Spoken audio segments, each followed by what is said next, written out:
দুষ্টু লোক মধুর বাক্য যতই বলুক না কেন তাকে বিশ্বাস করা যায় না, কারণ তার হৃদয় অনিষ্টরূপ চিন্তার বিষে ভরা।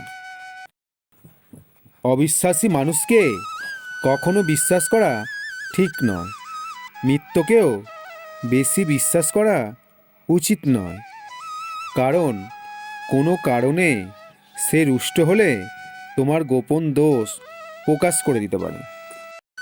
দুষ্টু ব্যক্তি শিক্ষিত হলেও তাকে পরিহার করে চলাই উচিত।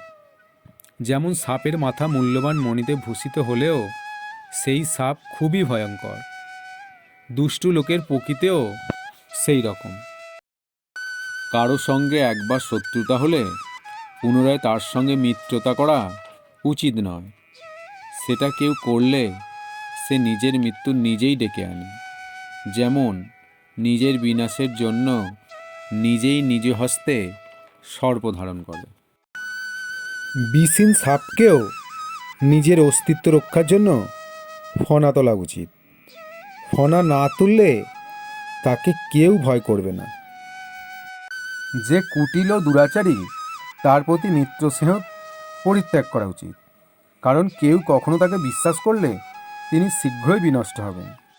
সম্মান করলে সাধু ব্যক্তি পান ত্যাগ করতেও কুণ্ঠাবোধ করে না, কিন্তু দুর্জনের শত উপকার করলেও সে কারও বশীভূত হয় না। হাতিকে তাড়না করতে হয় আঁকশি দিয়ে, ঘোড়াকে হাত দিয়ে, সিংওয়ালা পানিকে লাঠি দিয়ে, আর দুর্জনকে তাড়না করতে হবে খড়গ দিয়ে। শত্রু যদি ক্ষুদ্র হয় তবুও তাকে ক্ষুদ্র জ্ঞানে কখনো উপেক্ষা করা উচিত নয়। যেমন তিনস্ত অগ্নিকণা সময়ে প্রবল হয়ে ওঠে, সেইরূপ ক্ষুদ্র শত্রুও সময় পেলে প্রবল হয়ে বিশেষ ক্ষতি করতে পারে। দুষ্টু ব্যক্তিকে বিশ্বাস করবে না, ছল যুদ্ধে প্রবৃত্তি হবে না, আত্মীয়ের প্রতি ক্রোধ পোষণ করবে না এবং মিত্রের সঙ্গে শত্রুতা করবে না।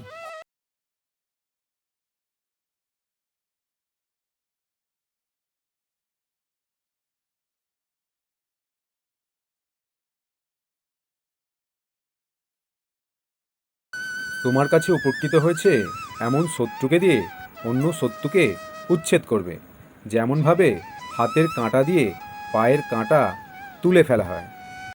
যে ব্যক্তি গুপ্ত বিষয় প্রকাশ করে, যে পিছনে নিন্দা করে এবং সর্বদা পরের দোষ কীর্তন করে, এবং যে ব্যক্তি কলহপ্রিয়, এদের সকলকেই দূর থেকে পরিত্যাগ করা উচিত। শত্রুকে বিপদে ত্যাগ করবে। শত্রু যখন বিপদগ্রস্ত হবে তখন তাকে পরাভূত করবে। সরাসরি বিবাদ না করে বিপন্ন শত্রুকে পরাভূত করাই ভালো।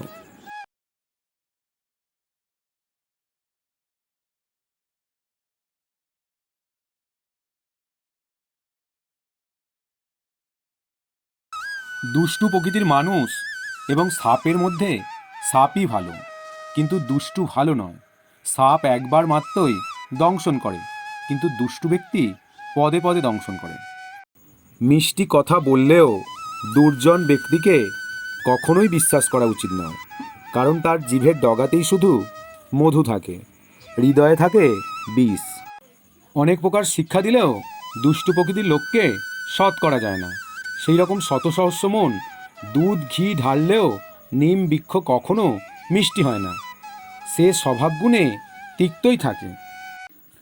অবিশ্বাসী মানুষকে কখনো বিশ্বাস করবে না, বন্ধুকে অতিরিক্ত বিশ্বাস করবে না, কারণ বন্ধু কখনো ক্রোধ হলে অন্যের কাছে সকল দোষ প্রকাশ করে দিতে পারে। শত্রুও যদি অতিথি হয়ে বা কোনো কাজে গৃহে আসে, তাহলে অতিথি সৎকার অবশ্য করণীয়। গাছের পাশে দাঁড়িয়ে ছেদক যখন গাছ কাটে, গাছ কিন্তু তাকে ছায়াদানে কার্পণ্য করে না। দুষ্টু ব্যক্তি এবং কাঁটা দুই সমান জানবে, সেই জন্য এই দুটিকে সমানভাবে বাঁচিয়ে চলবে।